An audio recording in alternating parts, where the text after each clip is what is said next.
Okay, hi everyone. Welcome to Beyond the Abstracts. This is our second time of doing this. So today we have Katherine Thornton. Let's set the stage a little bit.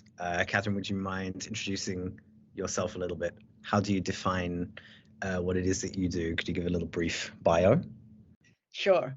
I'm a teacher and a learning advisor at a Japanese university in Osaka, and I'm also the director of the Self-Access Learning Center at that university. So I wear a number of hats in my professional life. Fantastic. That's always an interesting theme. So the title of this series is Beyond the Abstracts. I want to kind of get to know people that are engaged in research or practice related to autonomy in some way. So I'd like to kick off a little bit by learning about you, if you wouldn't mind. Is there anything you'd mind sharing about your background, like your upbringing? So you and I are both based in Japan. Like, how did you end up here? With any kind of pivotal moments in your life that brought you here or that made you follow the career path that you did? And yeah, that would be an interesting place to start. Sure. Okay. So I guess I have always been interested in education and language education, obviously first as a learner, learning languages. And then I did a year abroad when I was an undergrad. I studied French and German. I had a really good experience doing that, but also kind of left me wanting more as well. So when I was in my final year at university, I was thinking, well, I could get on the treadmill and get a job. But I was worried that once I did that, I wouldn't travel again. So I was like, okay, before I do that, I want to see the world a little bit. I'd like to get involved in teaching in some way and see if it's a career I want to follow. And the Japan Exchange and Teaching Program, JET, kind of popped up on my radar and I applied and got that job. So I wasn't particularly interested in Japan. I was interested in going further afield than Europe, and Asia seemed like an interesting place to go. Japan seemed like a fairly safe and developed place to base myself. And then, so yeah, I kind of just rode that wave. Did that for a couple of years, decided that yes, I did want to do teaching. I did want to get more qualified and more involved. So I went back home and got my master's back in Leeds. At that stage, I wasn't sure whether I would go back to Japan. I was maybe thinking I might stay in the higher education sector in the UK or in ESOL. But within a year, I'd taken a job back in Japan. So since then, I'm not trying to leave again. I'm fairly settled here now. And that job was at Kandy University for International Studies, which some people may know is quite well known for autonomy and self-access in general. I was employed as a learning advisor, not as a teacher. But at that stage, I didn't really have any experience or knowledge of what learning advising was. But I had done a lot of my own language learning outside of the classroom. And although my master's hadn't featured a lot of autonomy focus per se, but it fitted the way that I conceptualized my own language learning and what seemed to work for me and what I hope works for other people. So I started working as one of quite a big team of advisors. It's an even bigger team now, but I think we're 8 advisors when I was there. And then a few years later on, I got the opportunity to actually set up my own self-access center down in Osaka at Otemon Gakuin University, and that's where I am now. So I went from one of quite a large team to heading up my own small team, but in that team, I'm the only learning advisor. So I went to having colleagues to talk about advising with, to kind of being essentially on my own Monday to Friday, doing that with, I say, the self-access. I'm not on my own in the self-access center, but in terms of advising. Right. So that's how things have kind of developed there. Okay. It's interesting hearing your background. I noticed a lot of commonalities with me. The north of England. French experiences with French and German languages, doing an MA, the teaching, and also this kind of progression towards more and more autonomy as a professional as well, from your working in a team for us to taking on more responsibility on your own. Just pulling it back a little bit to those earlier experiences. Sure. You talked about, like, I'm assuming you meant secondary school, learning French and German. Yes, well, yeah, I learned it French from the age of 9. We had middle schools in Leeds. So, Okay. Yeah, Okay. quite. And then also, like, you're obviously at university level and masters. Were there any memorable educators in your past who kind of helped you on your way to where you are now? You kind of, they're in the back of your mind somewhere, or sitting on the shoulder somewhere that you think connect to where you ended up professionally?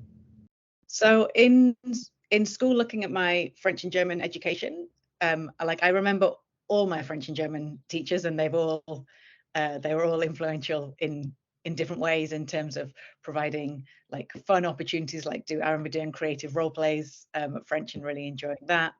I remember we had a German exchange and a French exchange as well, so those were quite big experiences for me in terms of that. But in terms of real kind of role models, that would be more recently, I think. Mm-hmm. Joe Maynard, my boss and mentor at Quiz, is still a huge influence on me, just in terms of the supportive team she puts together, the way she brings other people into the community and really helps people really start and really go forward in their careers, is something that within my small team I'd like to emulate. And just her professional and personal demeanor is something that I really respect. So that's probably the closest I would come to like a mentor or a role professionally. So kind of lifelong, but just in different ways, right? At different times in your life, these kind of, it sounds like earlier on that finding the enjoyment in language. Absolutely, yeah. And in like more professional kind of mentors later on, which would be expected. So what is it that kind of drew you into this line of work that you're in now? So running your own self-access center. It sounds like Joe Maynard's played some kind of hand-holding role for you there. Yeah, so I think it's a lot of it is just luck. Like, it's the job I took. I was looking for work after my master's. I had a number of interviews. This was the one that was successful, and I found myself as a learning advisor rather than a teacher. I was fairly ambivalent about that at first. Like, do I want to spend that much time out of the classroom? How useful is learning advising? But certainly the self-access side of things and the kind of the extracurricular, the out of classroom learning really resonated with me from the beginning for that, I think. So I feel it's a career I've fallen into in terms of the niche that I have within teaching. So teaching is something that I was definitely actively, education rather, I should say, is something I was actively looking for. But in terms of where I am now, I guess I fell into it, but then ran with it, if those metaphors work in any way. That resonates with me as well. So you fell into it kind of just out of luck, but then keeps you there? What is it that keeps you there now? So I think it's the community on various levels. So that would be obviously most directly the community of learners that I get to work with in a self-access center. So both at Quiz and now down at Otemon as well. The centers are different sizes, but you still get like a core community of learners. We often get people who find us either very early on in their university careers or maybe a bit later on, but they often stick with us for 3 or 4 years. So you'll see people through from like just joining the university right through to graduation and sometimes beyond. That's a really nice to see students' development and see how they take advantage of the affordances that they have within self-access, and you can see them really really grow. So immediately that's what I have like right in front of me every day for that community. And then also the self-access community and the learner autonomy community professionally has always been really supportive. I enjoy the conferences, the publication opportunities, the collaboration opportunities that's provided, and that really is really important to me professionally and personally as well, I suppose. Okay. Is there something that was a particular career highlight that you've experienced in this community that you're talking about? Would it be more on the research side, more on the learner support side? Yeah, it all comes together. So I think it would be difficult. So probably it's difficult to call it a career highlight because it's a core part of my professional identity. But what I haven't mentioned yet is my role in the Japan Association for Self-Access Learning. Okay. So I've been involved. I've been involved as a member since I started as a learning advisor, so 2008, but have been involved on the board of the organization since 2011. We run an annual conference. We started a journal. We do self-access language center tours where people can actually visit physical centers and engage in discussions and meet the students who work and use those centers. So that it's difficult to call it a highlight, as I say, because it's over 10 years of my life, but it's a huge part of the identity. So kind of thing like the conferences that we do and bringing everyone together at those conferences. And I know you've attended at least one, if not more. So yeah, that's probably in terms of highlights, I suppose something like that would be something that really sticks out. Something to celebrate, for sure. Oh, I mean, definitely, I'm very proud of it. Yeah, absolutely. So you mentioned hats before, and also you used that term learning advisor like quite a few times as well. I'm looking at yourself for a minute. How do you primarily see yourself? Are you a teacher? Are you a researcher? Are you a learning advisor? And what is that? So some kind of facilitator? Are you switching between hats all the time? How do you see yourself? Yeah, I mean, I'm switching between hats all the time, basically. I mean, I suppose, like autonomy runs as a core through all of that. So in terms of when I'm in my role as a classroom teacher, I don't suddenly turn into a dictatorial teacher-fronted classroom. I try and provide opportunities for autonomy and things within the different curriculum that I teach within. Obviously, as a learning advisor, I'm working one-on-one with students, or sometimes with small groups of students, to kind of help them take charge of their own self-directed learning and keep motivation, keep going, and identify their needs and work towards them and things like that. And then also as a SALC manager as well, those kind of the things I've learned through being a learning advisor really come in useful as well. I think managing a small team of people and trying to help everyone fulfill their potential. We have quite a big student staff team as well, so looking after them is a big part of the job as well, and supporting them to really achieve their potential, I suppose. So yeah, I wouldn't be able to choose between one of those roles necessarily. Obviously, I'm also a researcher, but that tends to get, and we'll talk about that maybe later, tends to get pushed to the sides of all of the day job, I suppose. Okay, so and I'm not alone in that. to torture the metaphor a bit more. So would you say it's this diversity of experience that's helped you to get where you are now?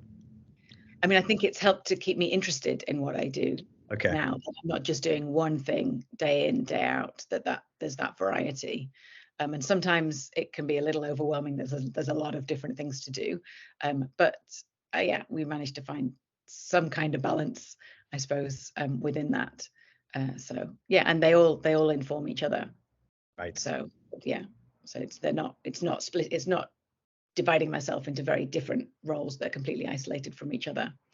They all feed into each other and support each other, I think. If you were to advise an early career, not researcher, but somebody starting out and they perhaps haven't figured out their path yet exactly, is that the kind of advice that you would give them, just to go after these different kinds of experiences and kind of collect them in a way? Definitely, if it's not too overwhelming. Like, obviously I wouldn't say start out and take on 4 different roles and switch between them, but yes, like getting those different experiences would be part of it, I think. I mean, for me it's been, I guess it's finding your tribe, really.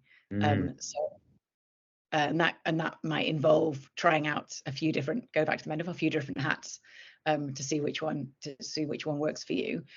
So in Japan, or especially anywhere else really, the academic organizations. The big organizations can be quite overwhelming, but smaller organizations or special interest groups can be a great way to find like a small group of supportive people who you can maybe do a collaborative research project with them. You can get advice on your own like curriculum and teaching, or present at conferences, get your first publications.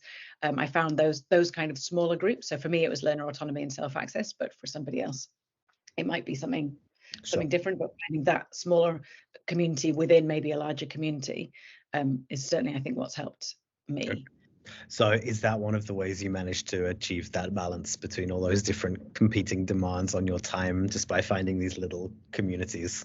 I suppose so. I mean, I was lucky that the quiz had its own, so Kandy University had its own community because it's quite a big institution, so there's a lot of people there. And then being comfortable in that one then gives you the confidence to reach out and kind of get involved in a slightly wider community. So I think, that's probably how it worked for me anyway. So could you painted a bit of a picture to what it looks like in a typical day for you? You've kind of talked about all of these different competing demands that you have on your attention. So for somebody that was kind of starting out, it might be kind of relatable to hear like what a typical day would be like for you. Yeah. So I have a class schedule. I don't teach that much, but those times are set as a class schedule. And then as the director of the center, I set my own self-access schedule. So I basically allot certain times where students can book my time for either advising, or I also do some English conversation or some writing feedback sessions as well, and some group sessions.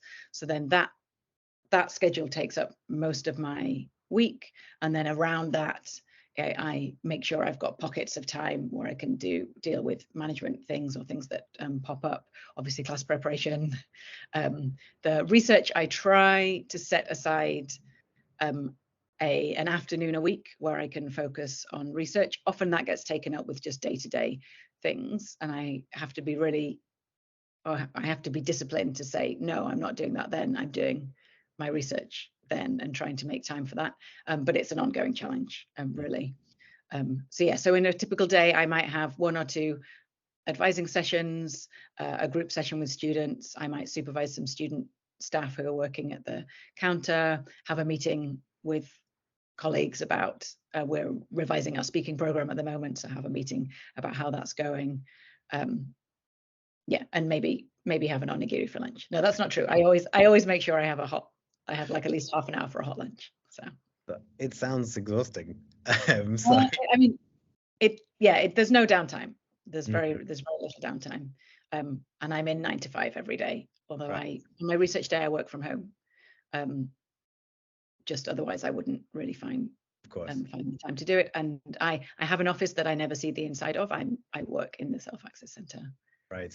So I think avoiding burnout is an important sure. maybe it doesn't get talked about so much. How do you have some kind of a hobby or personal activity that kind of complements all this and allows you to continue doing all of this? Yes.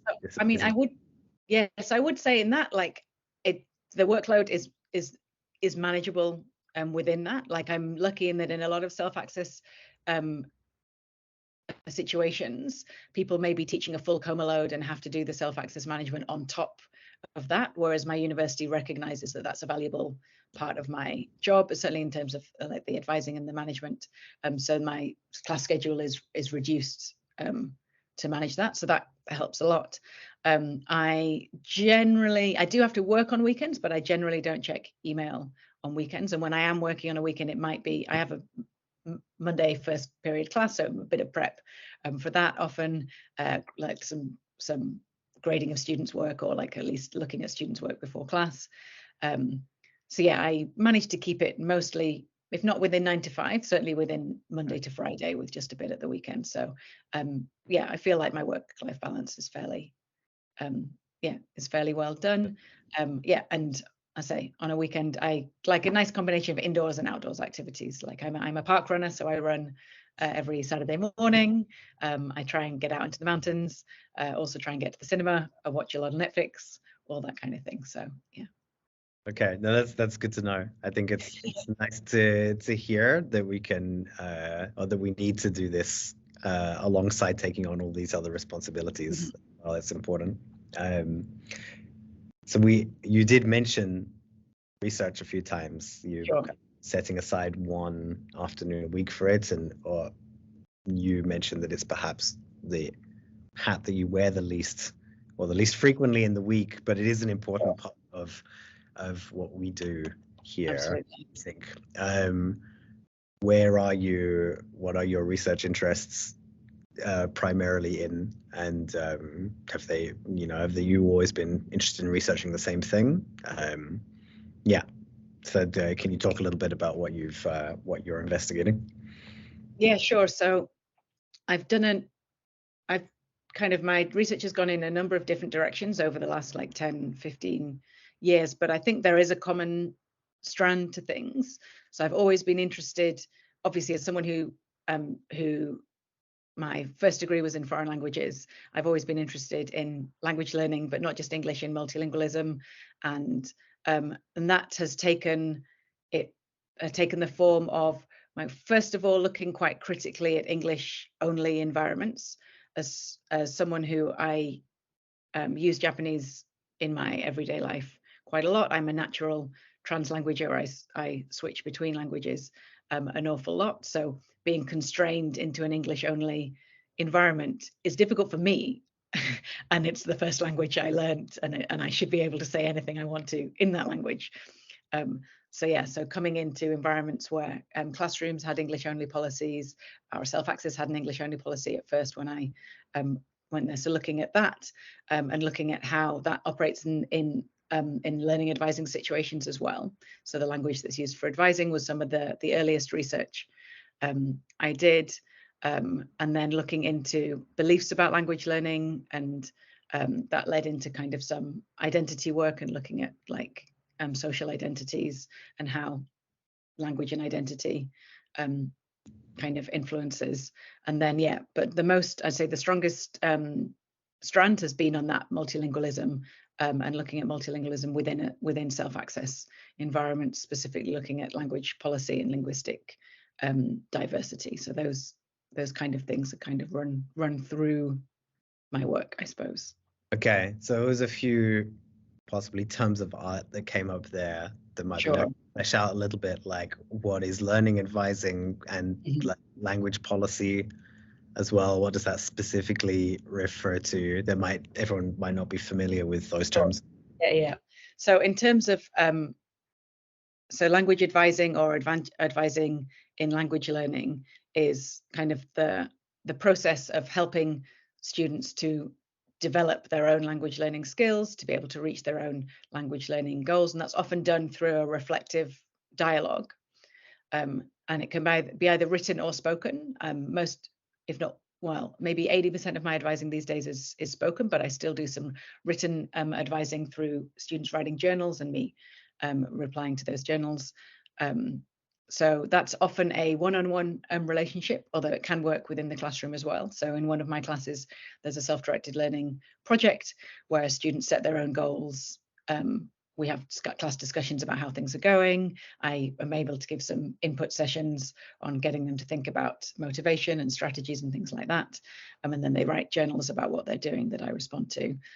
But again, a lot of it also happens just one-on-one with students coming to me, booking a session, wanting to say, I want 800 on TOEIC, or I want to learn how to speak, but I've never done any speaking. How do I even start going about that? And kind of taking students from where they are and helping them to work out what the best way is for them to do that. So that would be a simple kind of way of talking about learning advising, I suppose. In terms of language policy, the other one you asked about. So I think language policy can refer to any number of things. So Spolsky talks about it at 3 levels. So being language practices, so literally how people speak, language beliefs, what they believe about language learning and what are considered to be like things that should and shouldn't be done in terms of language learning or language practices, and then the management, which is the way that other people might try to influence how other people speak or how other people's language practices. So language policy, I think, is often taken as the third of those things, like what kind of policies are in place. Either we often hear about classroom language policies and what languages students are allowed to use in the classroom, but it can also be the actual practices, what people are doing and what they believe about languages. So yeah, my research has looked at, over a number of years, mainly within the Japanese context, looking at self-access centers and whether they have these kind of management guidelines and or rules in place about how language should be used in a self-access environment, how students respond and react to that, what different practitioners think about it, that kind of thing. So you mentioned how people react to these policies. The language center, a self-access language center is kind of a little community, and you've got the staff and the users as well. So in terms of what you've learned from your research, how impactful is the language policy of the center on the kind of behavior and attitudes of users of the SALC? I mean, I think it depends whether things are kind of top down or bottom up. So, I mean, first of all, yes, I do think the language policy does have an influence. I mean, at the very basic level, it often can be one of the factors that determines whether a student decides or doesn't decide to use the space. And that's what makes language policy so different in self-access environments versus classroom environments. If you're in the classroom, you have no choice but to be there usually. And if the teacher says it's an English-only environment, it comes down to what degree you follow that rules and how much you might rebel against it or this kind of thing. Whereas in a self-access environment, most of the students are there because they want to be there, they self-select to be there. So it's about whether they come through the door in the first place. And that can often depend on their own confidence or proficiency in the language. It doesn't always. There's some research that shows that it's not the main deciding factor on whether a student necessarily uses a space. But they, for example, if you're taking the idea of probably the most common question is, again, how much Japanese do we allow? And I'm deliberately using inverted commas here in the space, as if we're the ones to decide what happens there. But a language policy can be hugely attractive to some students.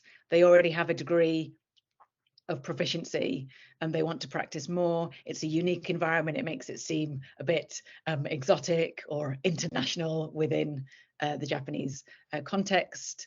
But that same environment, which is very attractive to some students, can be hugely intimidating for others.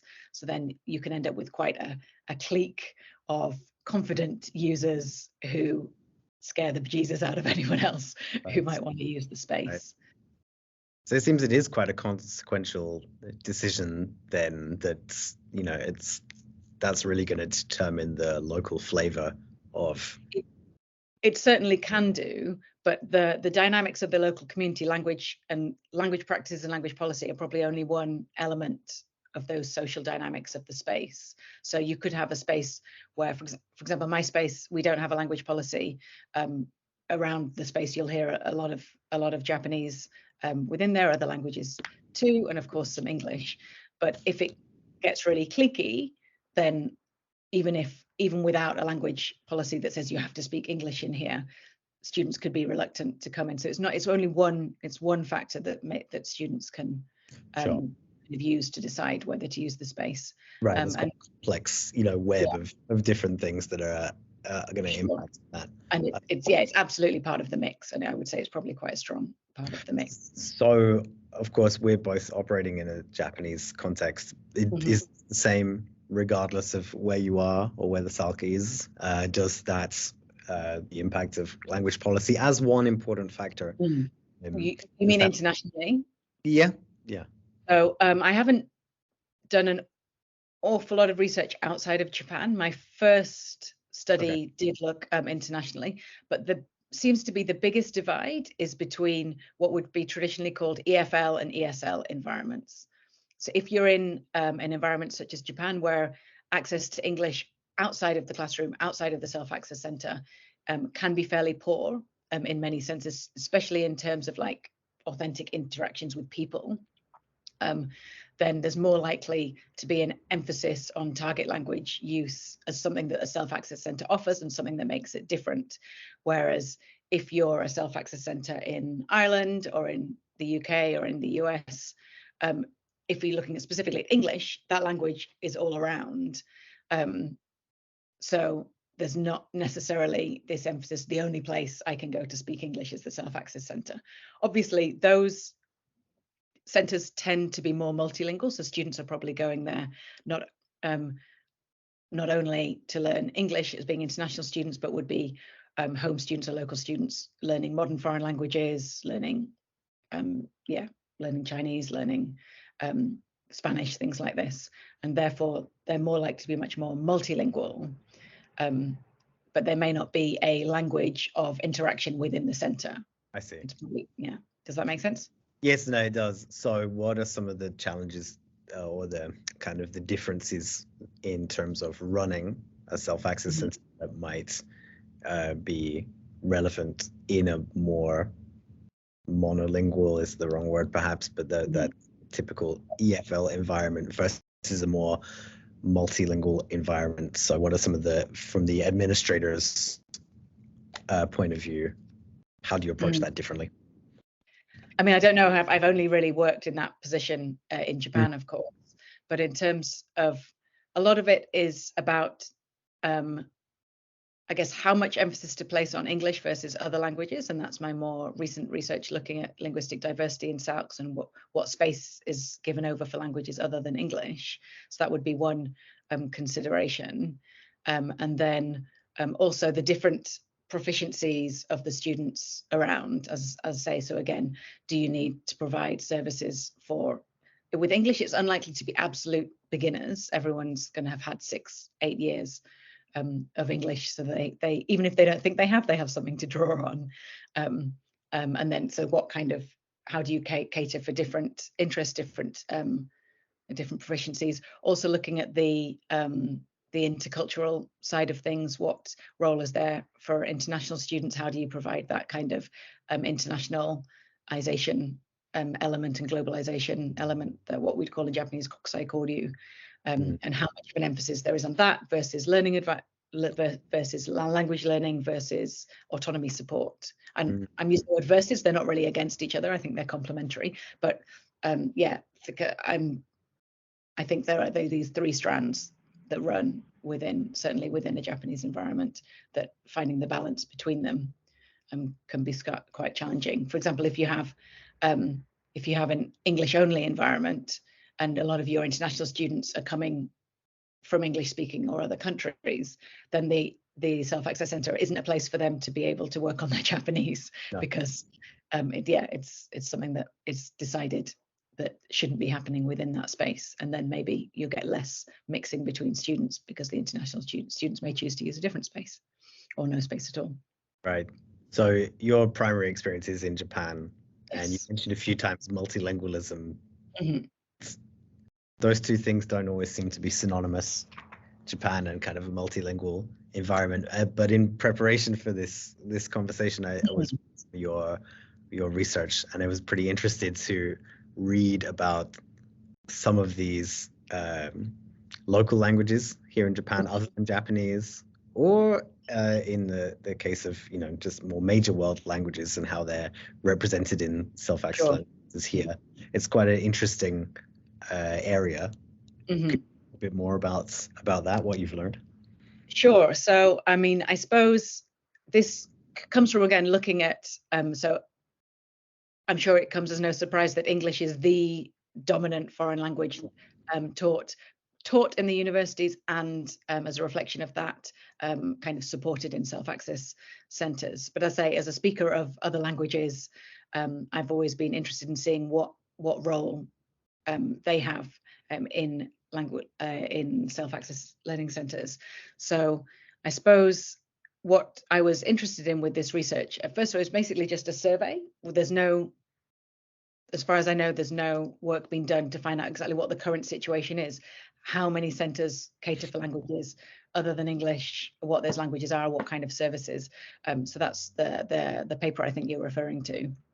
And what I found to be quite interesting, and I guess what the tension is within that is a self-access centre should be catering for student demand. Our students should be guiding what we're doing. It's not for us to tell them what they should be learning and which languages they should be learning. But given that, I think it's important to recognise that we live in a society where the discourse is very much English is the only language that's important. Japan is a monolingual society, and people are using English to talk to foreigners who live here. But otherwise, it's a very kind of simple society, and that's just not the case. There are lots of speakers of lots of different languages in Japan. Those languages all have value for their own worth, not just as a tool, as an economic tool to help Japan compete on the world stage. So this focus on English, I think, needs to be questioned and needs to be problematized. So within that saying, oh, students only want English, I think we have to problematize that kind of student demand idea to be like, are they aware of the other languages that they could be learning and how they could enrich their lives? Have they even thought about them? And self-access centres can be one place where they could be exposed to different languages. And I see that as part of my duty, not to push these languages onto students, but to raise awareness about how Japan is maybe more multilingual than they think it is, how within their university community there are lots of languages being spoken that maybe they're not so aware of, and providing them with opportunities to do that should they want to. Yeah, that sounds like a really valuable thing to do, and I'll link to those research papers that you've to this. So is that how you're going to develop your kind of this research theme in the future from now? I mean, your kind of future research, is that what it's going to be focusing on? Good question. I'm not entirely sure exactly where it's going to go. So I would like to know more about how students feel about this. So my previous research was just surveying the centres themselves and finding out what approaches they're taking, but how much interest there is there, whether students consider themselves to be multilingual, whether they want to learn languages other than English, things like that, I think would be really valuable. And again, seeing how strong this dominant discourse is, and what we can do to break it down a little bit and at least get them to consider the other options available to them. Of course, I think one of the challenges here is that self-access centres are often underfunded anyway. People don't have the capacity to even provide students with the English support that they need sometimes. So if you're turning around and saying, oh, by the way, you should be offering support in 20 languages. That's maybe not a realistic proposition for many places. But I think there are, in terms of awareness raising and learning advising as well. I mean, learning advising doesn't focus on one particular language. A learning advisor's job is to help them support students who've chosen their own goals. So you don't necessarily need expert knowledge of the language involved to support a student on that journey. So I see there's a lot of potential there. Sounds quite fruitful. I hope so.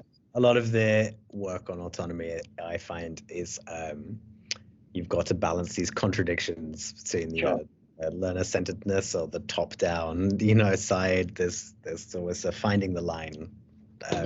That's where the interesting the interesting bits to work is, right?